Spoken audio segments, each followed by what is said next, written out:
Right. Mike, how are you? Good, man. How you doing? I'm very well. Enjoying the sunshine. And yeah, my kids are on school holidays at the moment. So trying to squeeze these Yeah, in between that is challenging. I bet. I can imagine. So how's life in Minnesota? It's good. Great. I love it here. I've been in the Midwest for my entire life, but not in Minnesota. I grew up in Iowa, but I've been here for about Okay. 20 years. Right. Okay. What prompted the move? Is it up Music. up to Minnesota? Up to Yeah, Minnesota? yeah. Yeah. Technically, if you consider that up. Yeah. Okay. It's about 4 hours north from my hometown. So, yeah, we're literally like the southern border is all Iowa.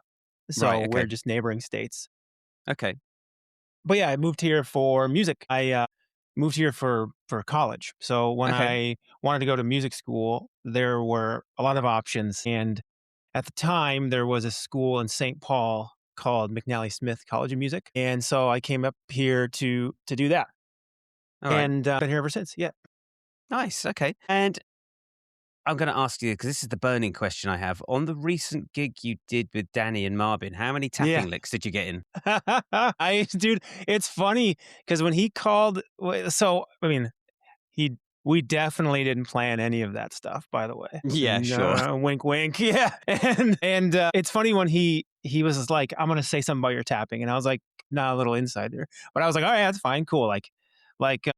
So I don't care at all, and I know I've like been talking to Danny back and forth for a while. So when he did it, the first thing I thought I was like, "Oh, this is interesting," because like when I improvise, I don't tap like exorbitant amounts. You know what I mean? It's like Right. if the song is a little bit more kind of burn infusion or like kind of shreddy, you'll see a tapping lick come out periodically. But I don't typically like when I improvise. I don't typically just rip them out on every song.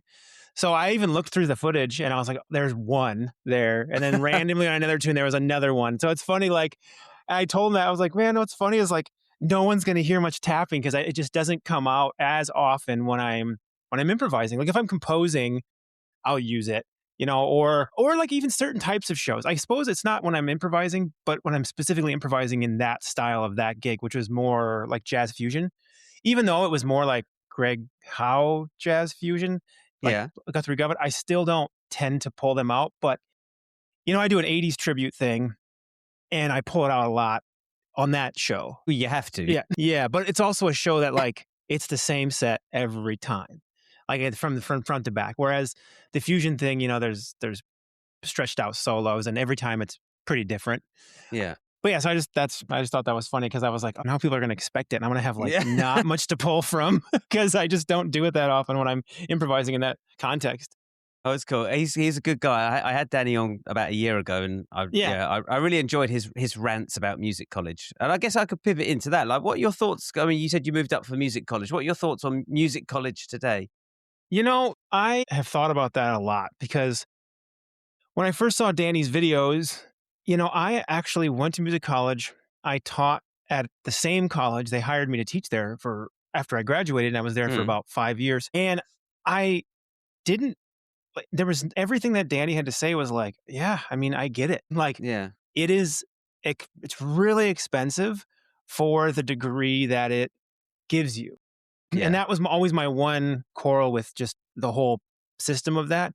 And so after that college ultimately shut down. And then I started teaching at an arts high school. So I had a lot of students, seniors, who would be like, hey, I'm considering going to Berkeley or this or that. And really, I would just always kind of, well, how, like, are your parents paying for this? Do you have the money situation figured out? Mm, Because it's so expensive for the degree that it gives.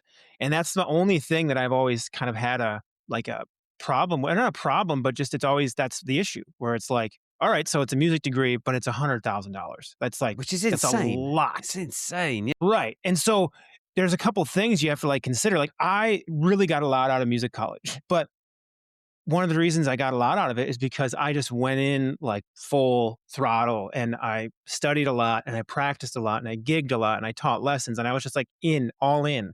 And when I graduated, it was like I was already working in the industry by the time I graduated. So it was just like a smooth transition out. Where what happens is I saw with a lot of students, as a student, I had sort of noticed that.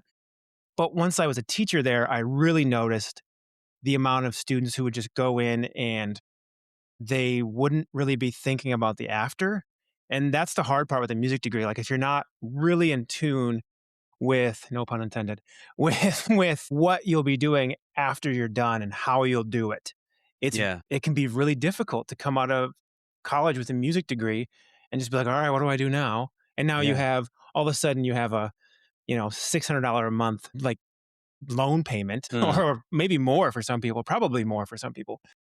And so but the experience itself is great. I mean, there's no place like just being totally encompassed in the music world where you're every day you walk into the school and it's just music the whole Mm. time you're there. You're meeting new people, you're jamming all the time, you're picking up little bits and pieces there. And if you have the ability to be like I guess to be fully engaged in it, meaning like maybe like for me, it's like I had part-time gigs to cover a lot of my expenses and things, and so, like, I gigged. I played gigs and I taught lessons, and so for me, it was really everything made sense, but I could imagine, trying to pay for that just being a huge burden, and I did have to pay for I did pay for it myself, and that's another experience where, like, you get out of college and you start to see these bills come in, and you're like, "Oh, shit," and then you're sorry, I don't know if you want me to swear. Yeah, that's And fine. That's fine. then so you're kind of like it sets you up for this weird situation of like, well, now I need like even if you're in the industry, well, I need more gigs, I need more lessons because I got to cover this, and so it sets you in sort of like a trying like you're just trying to survive, and doing music's already difficult. So I can't say like it's a really great experience, and I loved being there, and I had a great experience. I learned a lot. Could you do that outside of a college? Very likely, but it'd be much more difficult just because of the sheer like volume of information and exposure to people and just being around it all the time. It's Yeah. just, in theory, it sounds easy to be like, oh yeah, I'll just take lessons from a really good teacher. And then, but there's this system there that kind of encourages you to work and practice and Mhm. there's constantly just this thing in the back of your head like you have to get you have these things to get better at and blah blah blah and as opposed to just taking lessons and gigging on your own outside.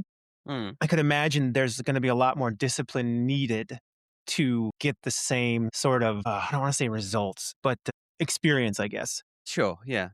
But that's just my take. It's just I suppose it's the same reason people like I think get a trainer or something. It's like if I can have someone that's constantly, you know, at badgering me to do certain things, then I'll be more likely to do it. And so that pressure can sometimes help.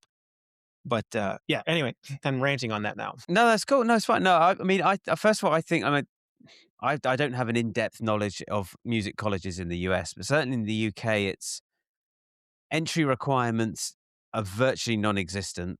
Mm, Anyone can get in and do a degree or a diploma or a higher diploma, which is sad yes, because totally. you're kind of spoiling it for both ends of the spectrum. Everyone in the Hmm. middle is probably okay, but people who are struggling and people who are excelling are both going to get a kind of a spoiled experience Totally. because Yeah. people at the top aren't going to be challenged at all, and the people at the bottom are just going to struggle for years. Yeah. And yeah. And No, I agree. I guess even maybe even the people in the middle, it's like, well, we're just kind of meandering between this. I don't know, almost like musical purgatory. Like Hmm. we're not being challenged. Kind of easy. I mean, I think I've spoken to so many people on it, like past tutors who've taught in these colleges and students as well. And I think a shift towards just kind of smaller music colleges, Mm, 10 to 15 people in a class, hmm. um, and just hyper focused on a specific thing. Like if you want to come in, like if you want to be a professional musician, we're going to work on your technique, your sight reading. We're going to work on rhythm, timing, groove, all of Hmm. that. How to get gigs, how to then go out and start earning a living. Right. And I think that's I'm hoping that that's kind of the way it's going to go, but Yeah, we don't know. that was sort of the idea with McNally Smith when I was there. But then you have to go through all these loops of like accreditation. So you have to have like math classes and you have to have these Mm, other extra classes. And And then the degree at the end, it just doesn't, there's really, there are few things that you need that There's no degree for. MDs at the end going, Yeah, right, yeah. who's got the degree? Yeah. So like, exactly. It almost doesn't matter unless you're going into teaching. Like if you go into teaching, then yeah, maybe it matters. But my one buddy always put it well. He was like, he said it was good for my musical soul, but bad for my bank account. Yeah, Like, yeah. it was like, because he was like, yeah, I got really, like, it was great just to be able to practice all the time and be fully engulfed in it. But like, it's just so expensive for the end payout of like what Yeah, you get at the end. yeah. And I But then think that's again, good. investing in yourself, I guess, and trying to get better. But I don't think it Yeah, should cost I that mean, much. yeah, I mean, it's insane. Like, I don't think a degree over here is quite 100,000, but I mean, we're talking maybe 10 grand a year, so Yeah, we're looking at 40. yeah, which Um, isn't as nearly as bad, but because Berkeley's outrageous. yeah, Berkeley's not to talk sure, but I mean, you probably talked to Danny about it. Like Berkeley's like, I think quarter of a last million, I I think he checked, said. yeah, it's insane. What the It's fuck? insane. Like that is wild. Like that was actually one of the reasons I went to McNally Smith instead. Like I looked at Mm, Berkeley and then I just, it was like something around at the time it was like 40 to 50,000 a year, and I was like, what? Like yeah, that's insane. That's yeah. like I was like, no way. Like so I went to I love McNally and music, but I also like living. well, right. Like, and so I've told like, I've told like when I don't know whether it's good advice or not. When I was teaching at the high school, I would have kids ask about Berkeley, and I was like, either try to get a full ride or see if your parents are willing to like front most of the bill. And not that they should be throwing money away like that, but like it's one of those things. It's like if you are lucky enough to have very wealthy parents, I could see like, well, then maybe it makes sense. Maybe it's Yeah, not a huge dent for you guys, but for the average human being, it's quarter that is million for a degree is that's a insane. dent. That's a dent It's and a just, half. that's just going to set you up for a lot of pain. Just so much Yeah, pain for bills. Yeah, that's insane. Because I didn't even spend. I mean, McNally, I only did 3 years, so I didn't. I don't think it was 100,000. I think it was like I'm probably rounding up. I think it was closer to like 70 or 80 when you went all 4 years, something like yeah. that, which is Okay. still a lot. I mean, it is. Yeah. So here's what would you do if you ran your own college? How would yours look? Oh my god. I don't know. Somehow get it to where it doesn't cost very much because Yeah. musicians need to. And that's really tough to say. I was not in any of the administrative stuff. I just taught some classes and did some lessons. But I suppose like there was a lot of things that we were doing in that college that really made a lot of sense to me, which was really trying to set up students for the music industry as a whole. So we had the like we had a class that students hated, but it actually was really good training. It was called like crap, I'm forgetting the name of it now. It wasn't music interp. It was like music, I can't remember the name, but Mm. essentially it was a class where every week you're given a short list of songs, maybe like 2 to 4, and you're given charts and you have to learn them, and then you show up to class and it's in the auditorium and they just call people up. All right, you're playing the set, and it's just you're thrown into it, and it's supposed to emulate somewhat of like a last minute like gig subbing thing. Yeah, yeah, yeah. And students hated it. They hated it Really? because they were just thrown like, I've never had this. Like I usually have like all this prep time for these things. And even if it was just a few songs, it was just like on top of all the other work.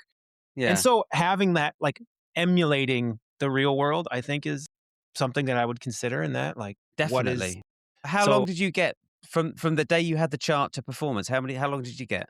I think it was like I can't quite remember, but I think it was every week was something new. There was 2 classes, and the first class you'd be separate in your instrument departments, Yeah. and you'd have a teacher who'd be like, "All right, here are the charts. Here are the things to watch out for in the charts," and like kind of teaching how to play it, but more of just kind of pointing out, look out for this, Yeah, yeah. this repeat right here, or whatever. And then that was like a Tuesday maybe, Yeah. and then on Thursday you had to come in and they just called people up. Yeah, Right. Okay. and Well, you had to pay 2 days attention isn't and that bad. yeah, it wasn't horrible, but like for an 18-year-old, sometimes it was like because they did it freshman year. Right.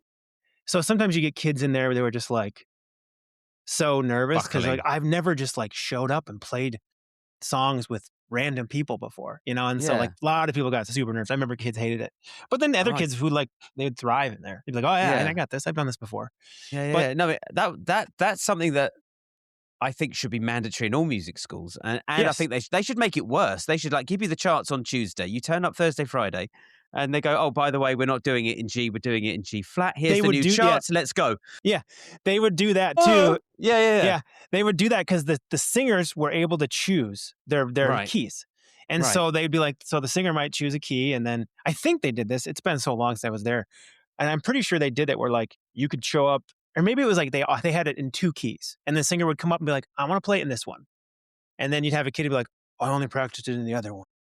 It's like, yeah, You're gonna struggle through this yeah, one. exactly. And so like the emulation of real world stuff, I think is really cool. I think that's something I would consider.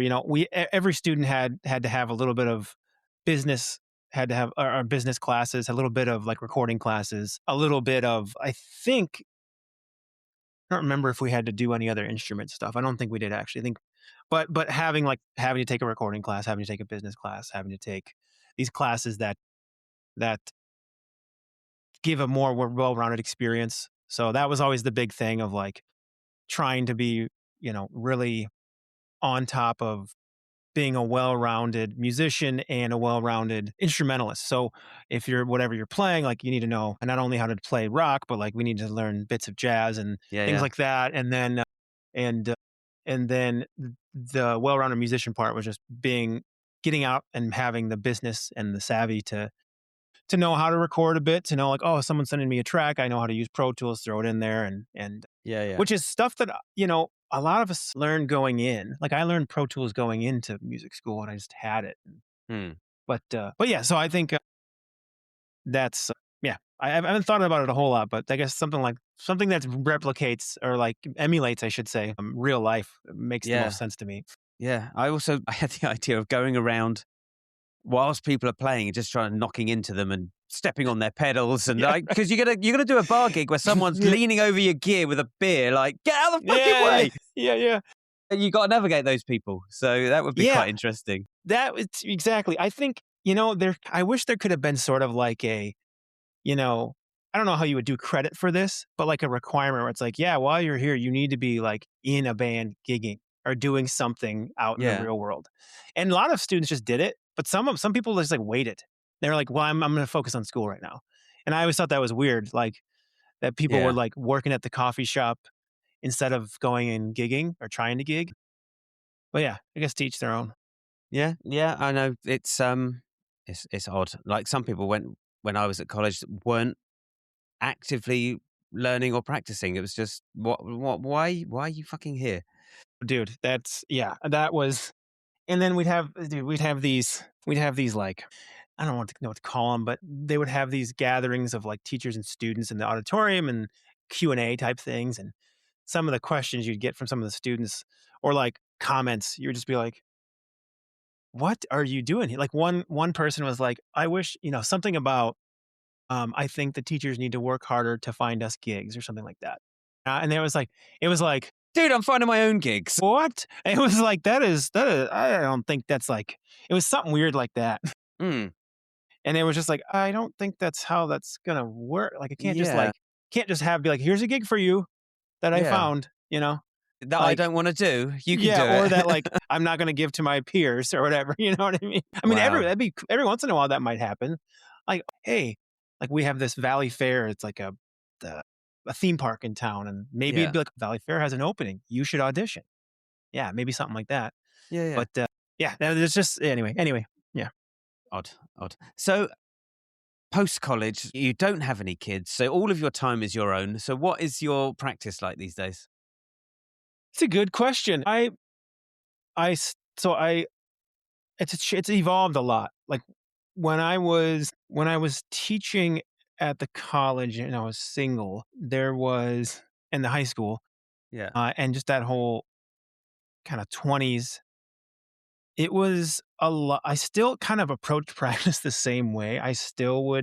It was always late at night. I would practice from like, this is before college too.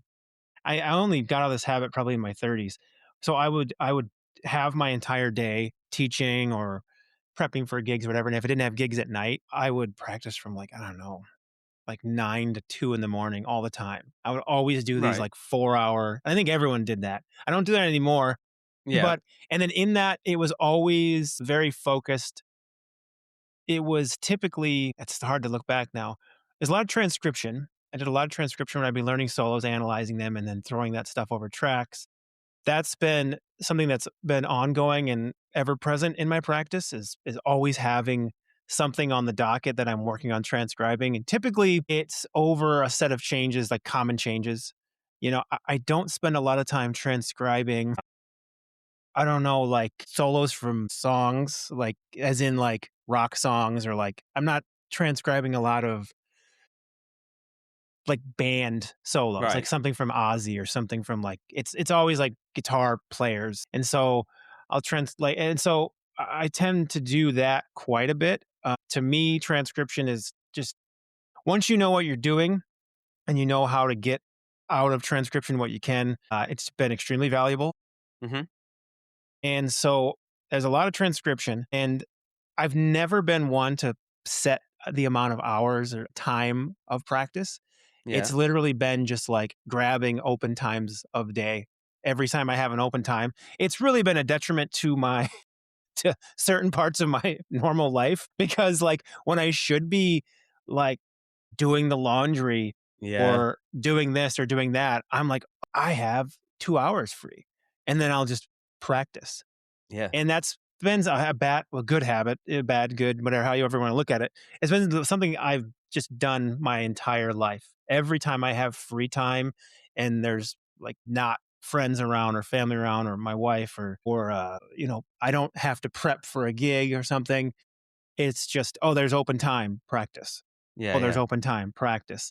And so I've always functioned that way, as opposed to like I'm going to get up at 6 a.m. and practice until my first appointment at 9 or something. And I've always kind of dug from three sort of buckets of work. So it's always transcription, or it's some sort of visualization practice, and I guess applied theory, where I'm trying to like visualize the inner workings of something that is weak in my playing. Like Okay. maybe it's something in a jazz context, or something like from like, oh, I don't, I don't quite, I'm not quite visualizing such and such as good as this other stuff that I'm visualizing pretty well. And I just have a huge list of things that are just up here where it's like, and then I just obsess over that for like the next month or two. So it could be melodic minor stuff and its modes and like harmonization of melodic minor and finding different chords and finding different ways to weave in and out. I'll just heavily focus on that every time I pick up the guitar. It's making sense of the intervals. It's making sense of all the different pathways and just experimenting with all these things I can do with it. And so it's really that transcription. Or every once in a while, I'll get really. I should say every once in a while. There are times in my life where I've gotten really obsessive about technique. So like Hmm.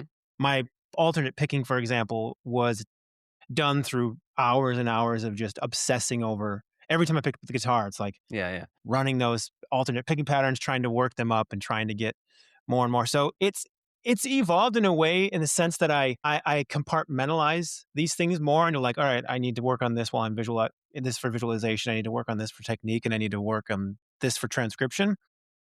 But it's sort of been the same since I was 16, where it's just Yeah. I have there's open hours in the day instead of doing my stuff I should be Instead of doing. doing life, I'm I doing just throw guitar. in practice. And so it's such a hodgepodge. It's like I've never been a good like, yeah, I've never been a good like, tonight I will practice from 6 to 9 and blah, blah, blah. Yeah. Yeah. No, it's just always been like as soon as, if I have a student cancellation, practice for that hour. Like Yeah. Yeah. just and but I tend to gravitate towards those three things. And when I'm in a practice session, I don't really have lists, and I don't waver from the thing I'm working on. So if I'm obsessing with melodic minor pathways and harmonization, then that's what I'll do for that entirety of like that session. If I have a Mm. 2 hour block, I'll do it that the whole time. And I'll bring in tracks, and like I'll bring in like I might even do some transcription, but it's specifically in a way where I'm seeking out those scenarios where I can transcribe others using those tools. But I don't know. It sounds, yeah, mine's fairly similar. Like I tried, I had a girl on, a bass player, a girl called Yolanda Charles. I don't know if you heard of her. UK Not sure. session bass player, and she was telling me, she's like, "This is the best thing that you can ever do. This is, I give this to all of my students. It's amazing. Write out 10 things that you want to work on. It could be 10 licks, lines, techniques, reading, anything, ear training, and you do 3 minutes on each thing, whatever it may be, and that gives you a half-hour thing that you can just work on, and you can always get a half-hour practice in. Do that for a week, and I promise you, like, your playing will just lift." I was like, "All right, I'll give it a go."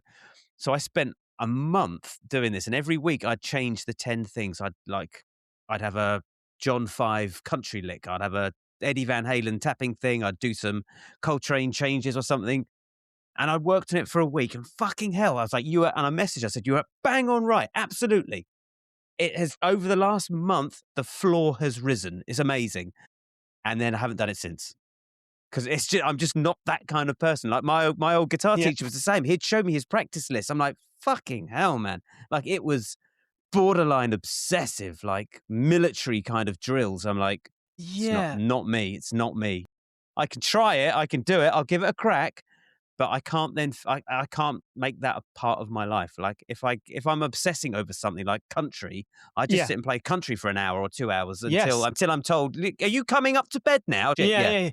Yeah. I have to do the obsessive approach, and a lot of my students that I've had recently have really responded to that because they've tried to do the lists, and they're yeah, like, "I've done it, and it just doesn't work." And maybe for some people, it totally works, but for me, I've tried that, and for me, it's like, it's just not enough time on every individual thing. It's just not yeah, enough. Like, my yeah, brain needs that, like, I don't know, it just needs that time to absorb it, or at least I think it does, yeah. it seems like I do. Because like, if I transcribe and I don't have enough time to really think about the licks and how they fit into context, it's like it's a memory thing. My Mm, memory just like, I'll forget about that lick. But if I hit this transcription, I find some valuable licks, and every day I come back to them using them in context. Within a week, that stuff is just there then. So like, yeah, I have to do these like larger obsessions and these micro like obsessions where it's just like, this is the thing that I need to keep coming back to this. It can be not dangerous, but like it can be counter not counterintuitive, but it can work against you because like I've always been this way, but when in my younger years, I didn't know what to practice or yeah. how to practice. So it was like I would just hit walls and just I would go back and obsess, but it was like obsessing over stuff that like was like repeating the same thing and not ever evolving it. And so I Mm, realized years ago, like, oh, like I need to move past things. Like as much as I enjoy playing or doing this thing over and over again, like and it's enjoyable and I'm obsessing over it, like there needs to be like evolution. Oh, okay, this is good. Next. This is good. Next. Like now it's good here. Next. Next. And yeah. being able to like clock when that is. Okay, like I feel pretty good about X, Y, or Z, I'm like a 95%. Cool. Now I need to kind of shift and move down these other lanes. But yeah. Okay. I was going to ask you, and you touched on it a minute ago about students' practice. Like, do you have? What advice do you have for your students on how to get through things that they're working on? Well, I'll just let you answer. I won't answer that for you. Yeah, it depends. The most difficult one that I've run into is technique, specifically alternate picking. Mm, And that's such a hard one to diagnose. I would say there every once in a while they're just, especially if I'm doing online, it's like you can only go so far with certain exercises before it just feels like you're just, running your head into a brick wall over and over yeah. again. And that one's really hard to diagnose, but typically it just depends on technique. I try to make sure students are compartmentalizing in the same way. No, I usually try to teach the way I practice, Hmm. except I don't say just grab hours of the day and throw the rest of your life away. Yeah. I'm like, don't do what I do because like I practice all the time and it's like in random hours of the day whenever I can. But most people don't have that luxury. Like you said, I don't have kids. I have my own work schedule, so I have that luxury, and I've been lucky enough to always have that. I think if I had kids, I'd have to really figure that out. But so I'm always trying to tell them to compartmentalize, like what is it that you're working on seeing on the fretboard that's new, that feels like you have gaps or holes in? What is it you're trying to work on technically on the instrument to improve phrasing, specific techniques that you want to improve on? And then what is it that you're working on within your improvisation? Because I get a lot of guys who want to get better at improvising. And so when it comes to visualization, the main or the when it comes to seeing everything on the fretboard and visualization, the main thing I'm always telling people is always try to lean on all your prior knowledge. Like anything that you've already learned is going to help in whatever this new thing is that you're learning. So, for example, like I get like a lot of guys in the intermediate stage, it's recognizing the similarities on the fretboard and recognizing the symmetry, like recognizing that the first, like if I play like like standard bar chords, even like just like an A shaped bar chord or an E shaped bar chord, it's like, hey, it's the same construction. It's Mhm. 1 5 1 3, and sometimes it's just recognizing, oh, there's this consistency and even though physically this stuff looks and feels different, it's like getting into seeing the similarities and then getting into leaning on the knowledge you already have. So these open chords for like caged is a good example. Yeah. Like I like to teach caged because everyone knows who comes to lessons that have been playing for long enough to know CAGED. So it's like, all right, well, you know how to make a bar chord. You probably recognize that bar chord you use all the time is derived from an E open shape, and Yeah. all the other chords can do that. And then it's like, well, then look at the pentatonics that you have. Like that chord lives right in there. Or like that Mhm. scale that chord lives right in there. The roots are the same or whatever. And so it's like seeing those similarities and leaning into that stuff that you already know instead of trying to Yeah. like separate it and be like, here's this Mhm. thing, learn it. Yeah. You know, I always am trying to go like, here's this new material. Notice how all this other stuff fits in there. Then they go, oh, I see. Like, I didn't even think about that. This one pentatonic lick or whatever. I didn't even realize that the triad lives like right there, and actually, I'm using some notes of the triad or whatever. Mm. And that's one thing I really try to lean into with that. And then I always am really harping on, like, I've had guys who, like, I learned a bunch of solos, and it's always like, do you know what's going on? Like, what Mm. are like why did the player choose to play those lines over those chords?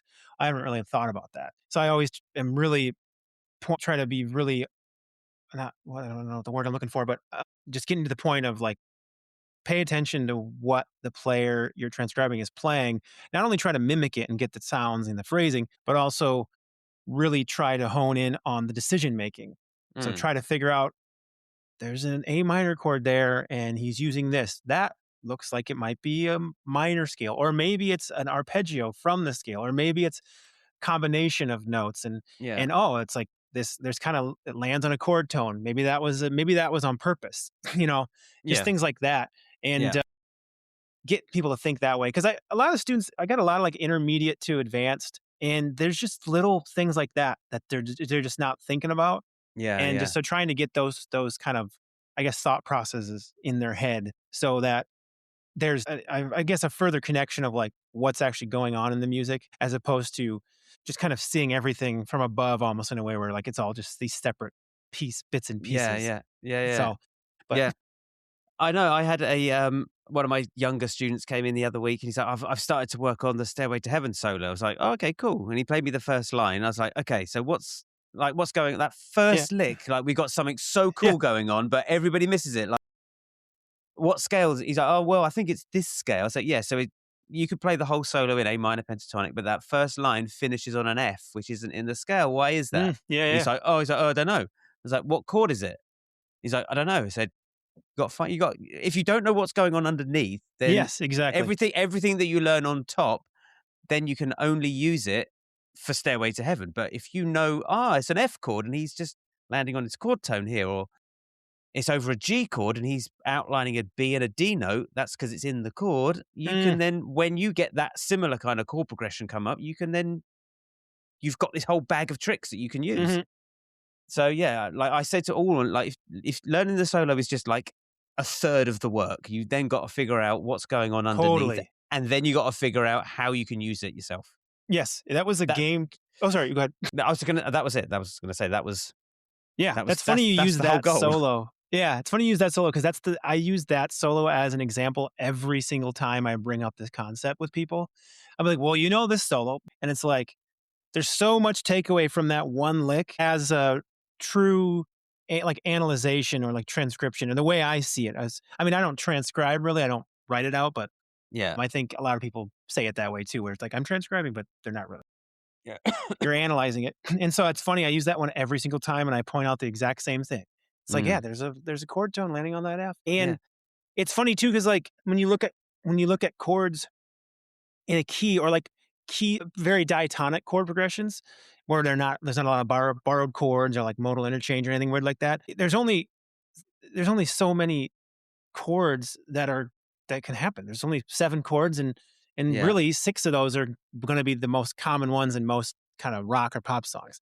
Yeah. And so and then you look at the common tones between everything, and I always tell students this, I was like, it's actually really easy. Like that F, for example. It's like, well, that F is a really great chord tone for F, and it's a really good chord tone for like D minor if that chord shows up in that key.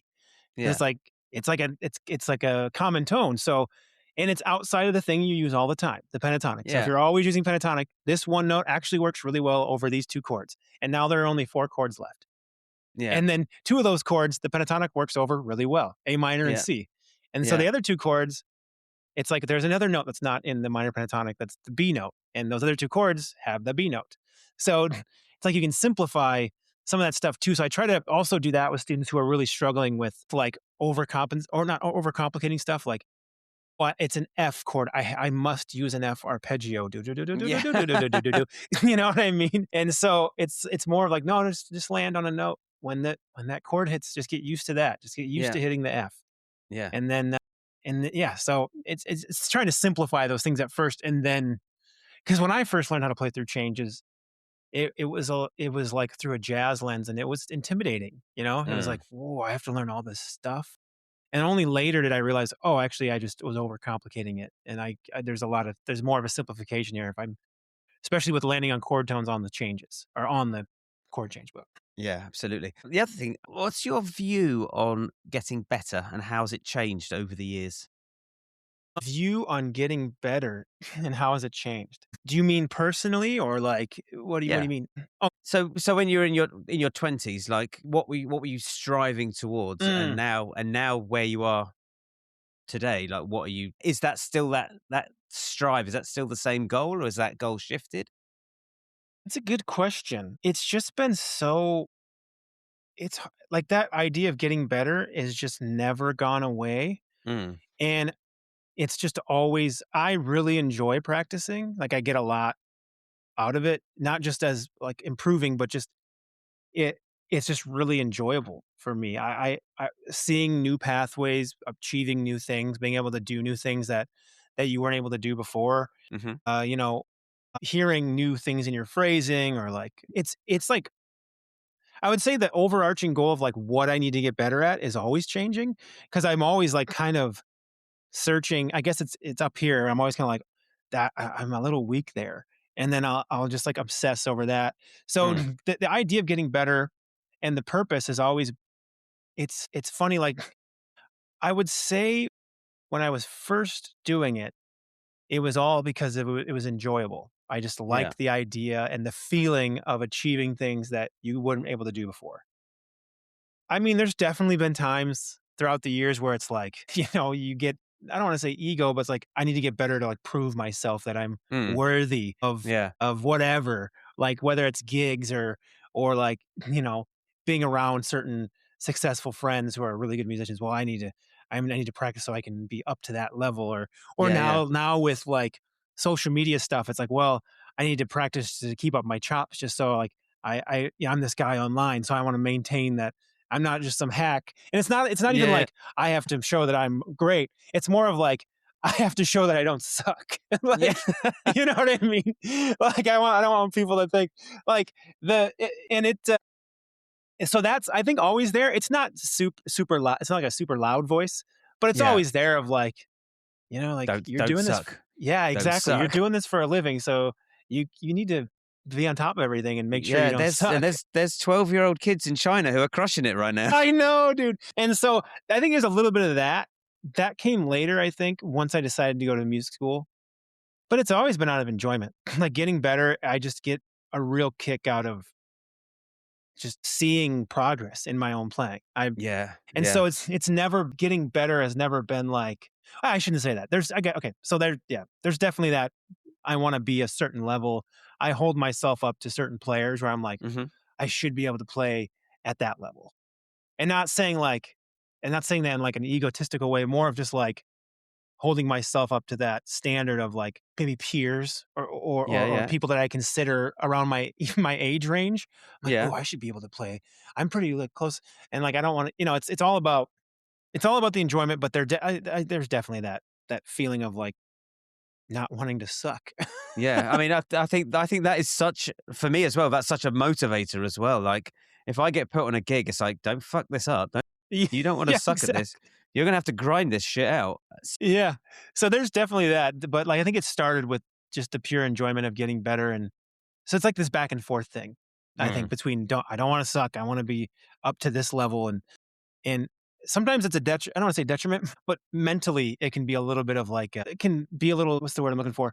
Just a little taxing because like tiring. Yeah, I definitely found myself like holding myself up to like, well, I should be able to play and sound like so and so when I'm mm, on stage improvising. And it's like I'm like putting like the best players that my favorite players in existence are like these guys. And I have to realize, hey, dummy, like everyone's different. Everyone's like plays their own way. Like you don't have to hold like yourself up to this standard because then that just gets you really anxious. You're like, fuck, if I can't play like that on stage, like what am I even doing? You know what I mean?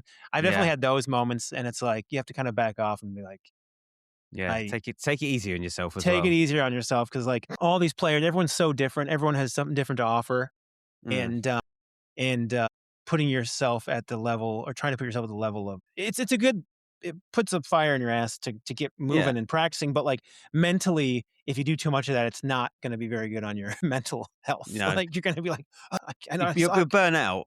Yeah, exactly. Yeah, I remember when I think I was. It was just before I went to music college, so I would have been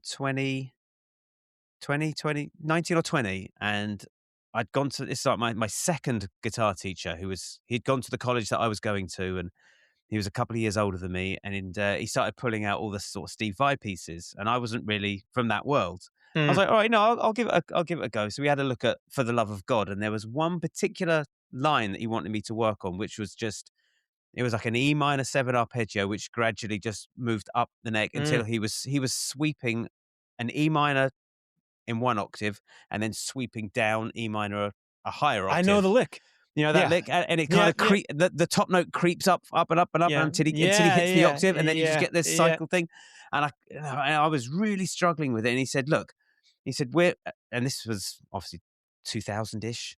And he said, "Look, we're looking at like the pinnacle of guitar playing. So you shouldn't beat yourself up that you can't do it, but you should always kind of look for these things that you're striving to You try to totally, get to. yeah. Don't settle for something that you can do that's easy." But he said, and he said, but in the same breath, he said, "But don't kill yourself. Hmm.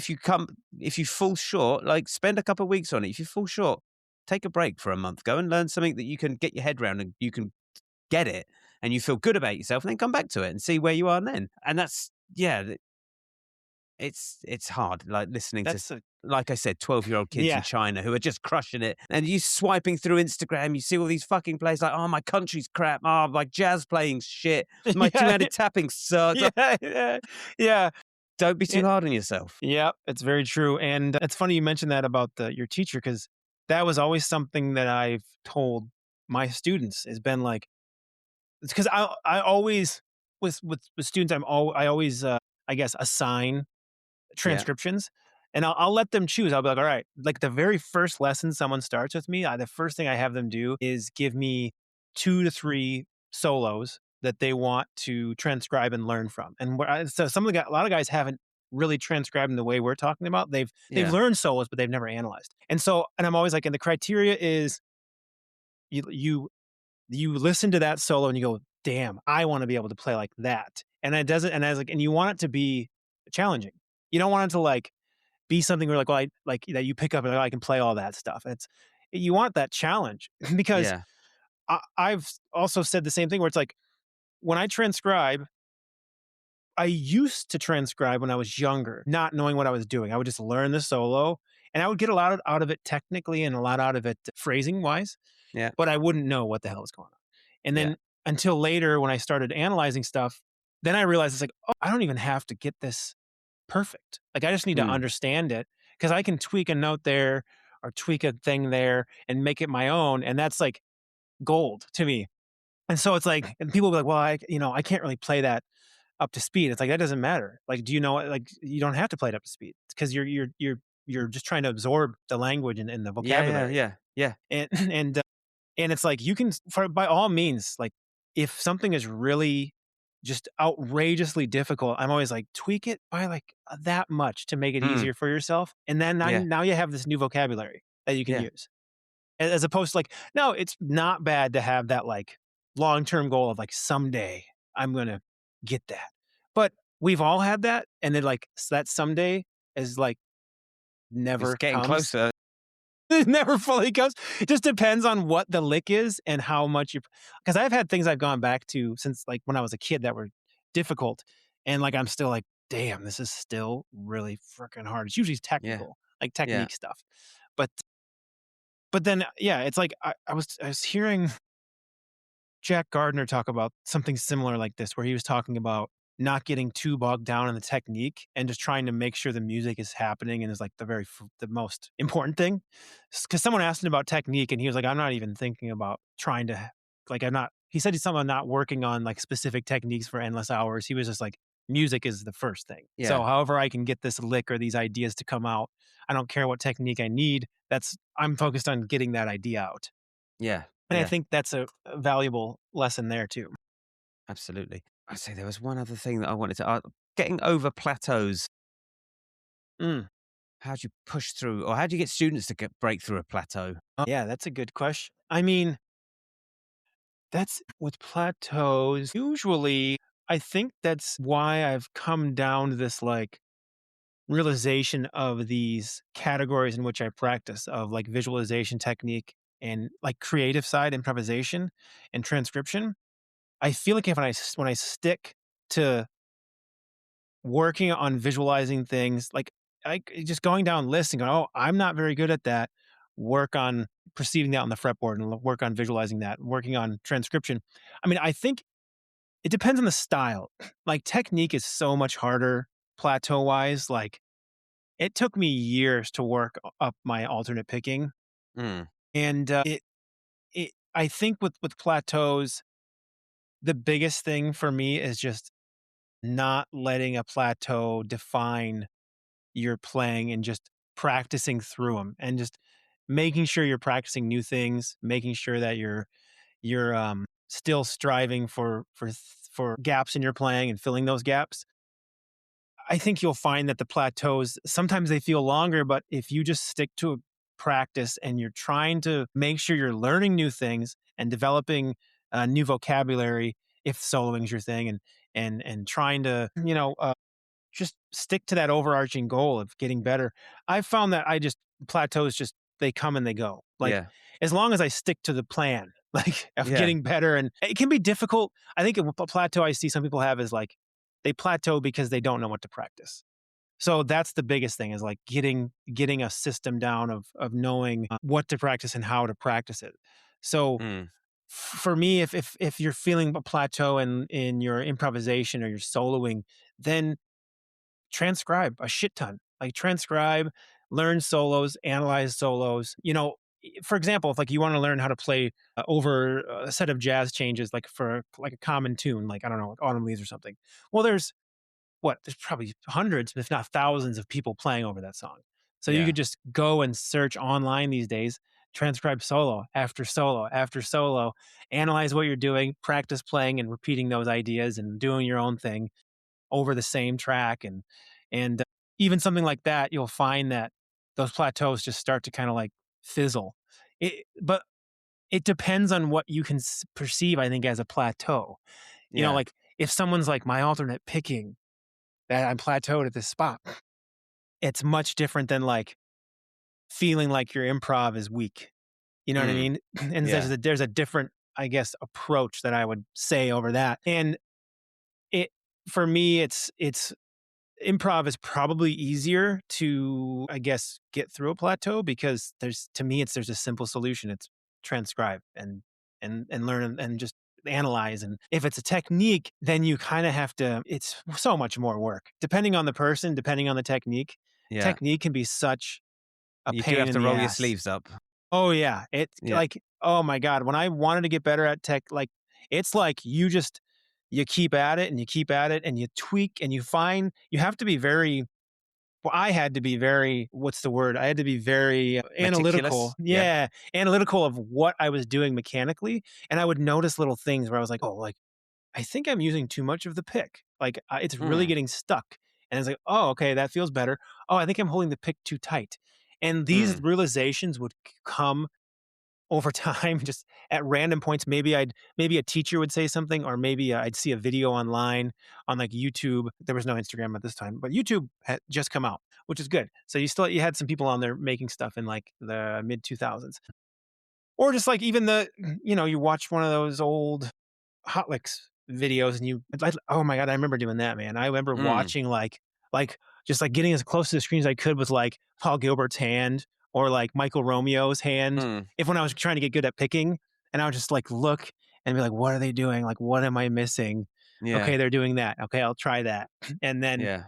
just it, as dumb as it sounds, like it's just not giving up and keeping that trajectory of like practicing your ass off and just Yeah. working hard Cool. is kind of the way to get through plateaus. Plateaus are hard. Yeah. I don't know. What's your opinion on that? Same thing. Like if it's a technique thing, you just like I'm struggling at the moment with trying to push past triplet sixteenths at 120 alternate picked. Yeah. And a teacher just said, just do it at 140. I was like, really? He said, Yeah. yeah, do it at 140. I was Yeah. like, but it's going to suck. He said, yeah, it will. But then when you'll go back to 120, it'll be fine. Yeah. So I'm kind, Exactly. I'm kind of hopping between 120, 130, 140, and like just eventually it'll just click. Yeah. Is I tell people to do with that. I'm always like, where's the breaking point? Like, Yeah, where is it difficult? And then I'm like, all right, yeah, same thing. It's like, well, it's 120. Then go to 140 and then go back to 120 and then go to 140 and then back 120 and then go to 140 and back 120 and yeah, then randomly just throw in 130 and you'll be like, yeah, oh, this is actually not too bad right yeah. here Then because do you've done 100. 140 a See bunch. how 100 is. Yeah, exactly. But And these then you can big, really tighten it up at 100. And then yeah, you can just, yeah, yeah. It's like pushing yourself to the beyond what you can do, as opposed to like slowly just ramping it up. eke it up. Yeah, Yeah, it's you got to push and get used to how it feels to try to attempt at that yeah, higher speed is. But that's a good way for plateaus with that for sure. yeah. Anyway, Mike, I'm going to have to let you go. Yeah, I've got all good. somebody else waiting. Mate, thank you so much for your Yep, time. I've really enjoyed chatting. And if I do ever find myself in Minnesota, I will give you a shout and we'll go out definitely, for a man. Definitely coffee. do So it. if you're in London, let me know. Will do.